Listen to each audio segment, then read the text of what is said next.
Hello viewers, আজকে সিনেমার গল্প শোনাতে চলেছি। তার নাম হচ্ছে মার্ডার। এটা একটা ক্রাইম থ্রিলার মুভি। তবে চলুন জেনে আসা যাক এই সিনেমার পুরো গল্পটা। গল্পের শুরুটা দেখানো হয় ব্যাংকক শহরে, যেখানে পুলিশ কাস্টডিতে নিয়ে আসা হয়েছে সিমরান নামের একটা মেয়েকে। তাকে কী কারণে গ্রেপ্তার করা হয়েছে তা আমরা গল্পে জানবো। পুলিশ তাকে জিজ্ঞাসাবাদ করছে, আর সিমরান পুলিশকে তার জবানবন্দি দিতে শুরু করে। সে বলে, একজন অবিবাহিত নারীর চেয়ে একজন বিবাহিত নারীর জীবনের শূন্যতা একাকিত্ব তাকে কতটা যন্ত্রণা দেয় সিমরান তা বোঝে। 5 বছর আগে সুধীরের সাথে তার বিয়ে হয়। সুধীর তার বোনের হাজবেন্ড ছিল। তার বোন মারা যাওয়ার পর সে সুধীরকে বিয়ে করে এবং বোনের ছেলে কবিরকে নিয়ে তাদের সংসার।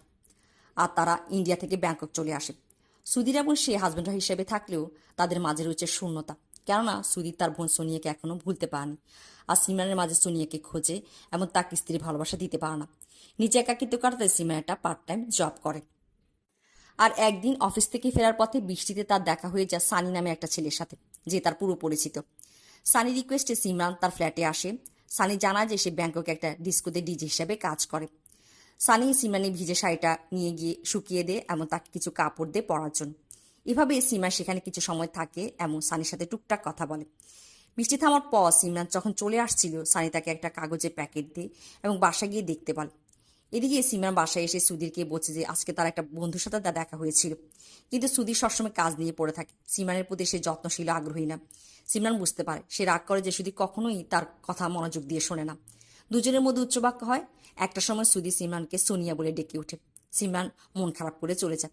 রাতে সিমরানকে আমরা দেখি যে সে সানির দেওয়া সেই প্যাকেটটা খোলে। তাতে আমরা সানি ও সিমরানের একসাথে অনেকগুলো ফটো দেখতে পাই। সানি ও সিমরান ইন্ডিয়া থাকতে একই কলেজে পড়তো। তারা দুজন দুজনকে ভালোবাসতো। একদিন কলেজে একটা ছেলে সিমরানকে বাজে কথা বললে সানি তাকে মেরে দেয় এবং পুলিশ তাকে অ্যারেস্ট করে নিয়ে যায়। সানি সিমরানকে তার ফোন নাম্বার দিয়ে একটা সিডি দিতে। সিমরান সানিকে ফোন করে পরের দিন এবং একসাথে দেখা করে ঘুরে বেড়ায়। আর সেই দিন রাতেও সুধীরের সাথে সিমরান আবারও কথা কাটাকাটি হয়। সিমরান সানির সাথে দেখা করে পরের দিন আবারও, এবং সানিকে তার মনের কষ্টের কথাগুলো বলে। সিমরানের বোন সোনিয়া প্লেন ক্রাশে মারা যায়। সেই ফ্লাইটে সিমরানের যাওয়ার কথা ছিল। সে একটা কারণে না গিয়ে টিকিটটা তার বোনকে দেয়। সিমা বল থাকে যে সেই দিন সে যদি তার বোনকে সে টিকিটটা না দিত তাহলে হয়তো তার বোন জীবিত থাকতো। নিজের অপরাধ বোধ থেকে আর বোনের বাচ্চা কবিরের জন্য সে তার দুলাভাই সুধীরকে বিয়ে করে। আর তখন সানি জেলে ছিল। সানি সিমরানকে সান্ত্বনা দিতে গিয়ে তার কাছে চলে আসে এবং তাকে কিস করে। সিমরান সরে গিয়ে বলে যে এটা ঠিক হচ্ছে না। তবে সানি সিমরানকে কাছে টেনে নেয়। এভাবে তারা দুজন বেশ অন্তরঙ্গ হয়ে পড়ে। আর এইভাবে শুরু হয় তাদের মেলামেশা, যেটা তা চলতে থাকে। সুধীর এটা জানতে পারে না তার পিঠ পিছিয়ে এগুলো হচ্ছিল।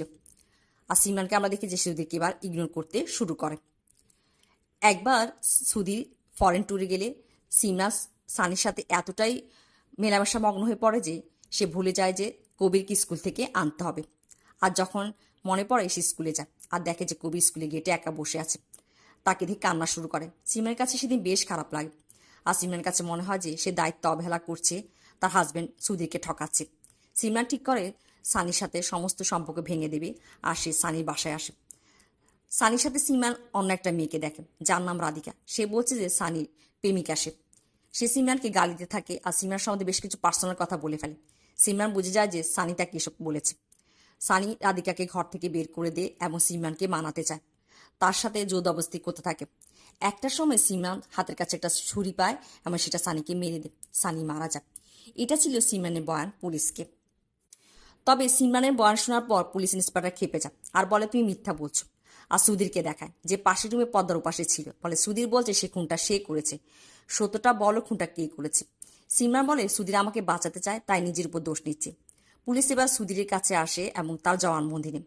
পুলিশ বলে আপনার কাছে কখন সিমরানকে সন্দেহ হয়। সুধীর বলতে শুরু করে একদিন সে সিমরানকে ডিনারে যেতে চায়, বা সিমরান মানা করে দেয়। কিন্তু সিমরানই সবসময় সুধীরকে বলতো যে সুধীর তাকে সময় দেয় না। সিমরান সুধীরকে বলে যে সে ড্যান্টিস্টের কাছে যাবে। সুধীরের সন্দেহ হয়, সে ড্যান্টিস্টকে ফোন করে আর জানতে পারে যে সিমরান মিথ্যা বলছে। এরপর বেশ কয়েকবার এমন হয় আর সিমরান তাকে এভাবে ইগনোর করতে থাকে। আর সুধীর ফরেন ট্যুরে যাওয়ার আগে ডিটেকটিভ হায়ার করে। আর সে ফিরে আসলে ডিটেকটিভ সানি ও সিমরানের একসাথে বেশ কিছু ছবি তুলে যা সুধীরকে দেয়। তবে ডিটেকটিভ তাকে এই কথা বলে যে সানি এভাবে মেয়েদেরকে ফাঁসায়, অন্য মেয়েদের সাথেও তার সম্পর্ক আছে। সিমরানকেও সে ফাঁসিয়েছে। ডিটেকটিভ সুধীরকে সানির ঠিকানাও দেয়। সুধীর সানির বাসায় চলে আসে। সেই দিনই সিমরান সানির সাথে ব্রেকআপ করেছিল। সিমরান সানিকে মারেনি। সুধীর সানির কাছে আসে এবং তাকে সিমরান থেকে দূরে থাকতে বলে। সানি সুধীরকে বলে যে সে সিমরানকে সেই সুখ দিতে পারে না যা সানি দিতে পারে, আর এই জন্যই সিমরান তার কাছে আসে। আরও কিছু কথা বলে। সুধীর আগে ফেটে পড়ে আর সানিকে মারতে শুরু করে। দুজনে লড়াই শুরু হয়। একটা সময় সানি মাটিতে লুটিয়ে পড়ে। সুধীরের মনে হয় যে সানি মারা গেছে। এরপর সুধীর সানিকে একটা কার্পেটে পেঁচিয়ে গাড়ির পেছনে তুলে নিয়ে আসে, গ্যারেজে রেখে দেয় এবং রাতে বাসার পাশে একটা জায়গায় কবর দিয়ে দেয়। সানি নিখোঁজ হওয়ার 3 দিন পর পুলিশ সানির গার্লফ্রেন্ড রাধিকার রিপোর্ট তল্লাশি করতে করতে সিমরানের কাছে চলে আসে। সিমরান বলে যে সানির সাথে তার কোনো তেমন সম্পর্ক ছিল না। তবে পুলিশ সিমরানের বাসায় সেই সিডিটা পেয়ে যায় যাতে সানি সিমরানকে তার ফোন নাম্বার দিয়েছিল। পুলিশ সিমরানকে সন্দেহ করে ফেলে। এদিকে বাসায় সিমরান ডিটেকটিভের তোলা তার আর সানির ছবিগুলো দেখে ফেলে। ওদিকে অফিসে সুধীরের কাছে একটা অ্যালবাম আসে, যাতে সে যখন সানিকে দাফন করছিল তখনকার তোলা কয়েকটা ফটো। সুধীর বেশ চিন্তায় পড়ে যায়। বাসায় আসলে সিমরান তাকে জিজ্ঞাসা করে সানি নিখোঁজ, সুধীর তার সাথে কিছু করেনি তো? সুধীর রেগে গিয়ে সিমরানের উপর হাত তোলে আর বলে এখনও সে সানিকে নিয়ে চিন্তা করছে, সুধীরের জন্য তার কোনো ফিলিংস নেই। এসব বলে তার ফার্স্ট এসে সিমরানের উপর ছাড়ে। সুধীর ড্রয়িং রুমে বসেছিল, তখন একটা লোডার এসে জানালার কাঁচ ভেঙে ফেলে আর তার সামনে সেই কার্পেটটা ছুঁড়ে মারে, যে কার্পেট দিয়ে সে সানির মরদেহটা পেঁচিয়েছিল। তবে তাতে সানির দেহ নেই, কাপড় আছে। সুধীর বুঝতে পারে যে কেউ তাকে ব্ল্যাকমেল করতে চাইছে। সে দৌড়ে সেই জায়গায় আসে যেখানে সে সানিকে কবর দিয়েছিল। তবে মাটি খুঁড়ে অবাক হয়ে পড়ে সানির দেহ তাতে নেই, আর পাগলের মতো এদিক ওদিক খুঁজতে থাকে। আর তখনই সিমরান সেখানে আসে আর সুধীর তাকে সবকিছু খুলে বলে। সিমরান তাকে শান্ত হতে বলে এবং বলে কালই ইন্ডিয়া চলে যেতে। সেও পিছিয়ে পিছিয়ে ব্যাংক ব্যালেন্স সবকিছু বন্দোবস্ত করে ইন্ডিয়া আসবে। সুধীর মানতে না চাইলে সিমরান তাকে কবিরের কথা বলে যে কবিরের ভবিষ্যৎ চিন্তা করতে। আর শেষ পর্যন্ত সুধীর সিমরানের কথা মেনে নেয়। পরের দিন সিমরান সুধীর ও কবিরকে এয়ারপোর্টে পৌঁছে দেয় আর চলে আসে। সুধীর বিমানে ওঠার আগে সিমরানকে ফোন করে। তারা যখন কথা বলছিল সুধীর সিমরানের ফোনের ওপাশে পুলিশের গাড়ির সাইরেন শুনতে পায়। আর এই মধ্যে সিমরানের ফোন কেটে যায়। গল্প আবারও বর্তমানে চলে আসে।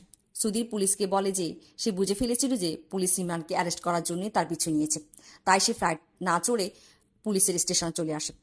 পুলিশ যখন সুধীরকে জেলে নিয়ে যাচ্ছিল, সিমরান সুধীরের কাছে ক্ষমা চায়, বলে যে তার জন্য এসব হয়েছে। তবে সুধীর বলে যে না, সিমরানের জন্য এসব হয়নি। সেই সিমরানকে যদি সে ভালোবাসা দিতে পারতো, যেই ভালোবাসা সিমরান ডিজার্ভ করে, তবে এসব কিছুই হতো না। পুলিশ অফিসার কেসটা সলভ করলেও তার মনের মধ্যে কিছু একটা খটকা থেকে যায়। সে বলে সুধীরকে তাহলে ব্ল্যাকমেল কে করছিল, আর বলে যে তাদের সানির গার্লফ্রেন্ড রাধিকাকে জিজ্ঞাসাবাদ করা উচিত। ওদিকে সিমরান বাসায় পৌঁছতে তার সামনে সানি আসে। সানিকে জীবন্ত দেখে সিমরান ভয় পেয়ে যায়। সিমরান পুলিশকে ফোন করতে চায়, তবে সানি ফোনের লাইন কেটে দেয় আর বলে আমাদের পথের কাটা এখন আর নেই, আমরা একসাথে থাকতে পারবো। তবে সিমরান সানির কথা শুনতে চায় না। ওদিকে রাধিকার পুলিশ স্টেশনে তাকে নিয়ে আসা হলে পুলিশকে সে বলে যে সানি মরেনি, সে জীবিত। সুধীর যখন সানিকে কার্পেটে পেঁচিয়ে গাড়ির পেছনে তুলে সে দেখে ফেলেছিল। আর সুধীর গাড়ি যখন গ্যারেজে রেখে যায় তখন রাধিকা আসে এবং সানিকে বের করে। সানি তখন জীবিত ছিল। সে রাধিকাকে বলে যে সে এখানে থাকবে, আর রাধিকাকে বলে যে গাড়িটাকে ফলো করার জন্য, যে সুধীর তাকে কোথায় নিয়ে যায় আর তাকে বাঁচানোর জন্য। তারা এভাবেই সুধীরকে ব্ল্যাকমেল করে তার কাছ থেকে টাকা আদায় করবে। সুধীর যখন সানিকে দাফন করছিল, রাধিকা তার ছবি তুলে ফেলে এবং সুধীর যাওয়ার পর সে সানিকে বাঁচিয়ে ফেলে। এই ছিল রাধিকার বয়ান। সুধীর এসব শুনে ঘাবড়ে যায়, ভাবে সানি সিমরানকে গিয়ে ক্ষতি করতে পারে। সুধীর পুলিশ স্টেশন থেকে পালিয়ে যায়, পুলিশ তার পিছা করে। ওদিকে সিমরান সানির কাছ থেকে বাঁচতে তাকে ধাক্কা মেরে বাইরে এসে গাড়ি করে পুলিশ স্টেশনে আসছিল। তার সামনে সানি চলে আসে। সিমরান গাড়ি থেকে নেমে জঙ্গলের মধ্যে দৌড় দেয়। ওদিকে সুধীর বাসার কাছে এসে সিমরানের গাড়ি দেখে, সেও জঙ্গলের মধ্যে ঢুকে পড়ে। সানি সিমরানকে ধরে ফেলে আর তাকে বোঝায় তার সাথে যাওয়ার জন্য। সিমরান না মানতে চাইলে সে তাকে একটা চড় মারে, ফেলে দে, আমার সিমরান এখানে জ্ঞান হারিয়ে ফেলে। সানি এবার সিমরানকে কোলে উঠিয়ে নিয়ে চলে যাচ্ছিল, এমন সময় সুধীর চলে আসে। তাদের দুজনের মধ্যে অনেক লড়াই হয়। সুধীর সানিকে কাবু করে ফেলে। সানি মাটিতে লুটিয়ে পড়ে। সুধীর সিমরানের কাছে যায়, তার জ্ঞান ফিরে এসেছে। দুজনকে জড়িয়ে ধরে। ওদিকে সানি যখন সুধীর আর সিমরানকে একসাথে দেখে এবং তাদেরকে দেখে মনে হচ্ছিল যে সানি সেখান থেকে চলে যাচ্ছিল, তবে সেটা সে না করে একটা ধারালো হাতিয়ার এনে সুধীরকে আবারও মারতে চায়। আর তখনই পুলিশ ইন্সপেক্টর সেখানে চলে আসে এবং সানিকে গুলি করে দেয়। সানি মাটিতে লুটিয়ে পড়ে, মারা যায়। পুলিশ ইন্সপেক্টর সুধীর ও সিমরানকে শুভকামনা জানায়, তাদেরকে একটা নতুন জীবন শুরু করার অভিনন্দন জানায়। এভাবেই এই গল্পটা শেষ হয়।